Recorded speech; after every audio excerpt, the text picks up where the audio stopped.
সামনে থেকে সরেন, দয়া করে গাড়ির সামনে থেকে সরেন, প্লিজ গাড়ির সামনে থেকে সরেন। আমরা কোটাখালী থেকে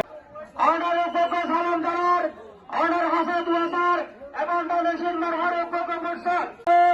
অর্ডার হওয়া মৃত্যুর মুখত্ব অর্ডার মুখত আবার ফিরিয়ে এসছেন ইনশাআল্লাহ সালাম জানার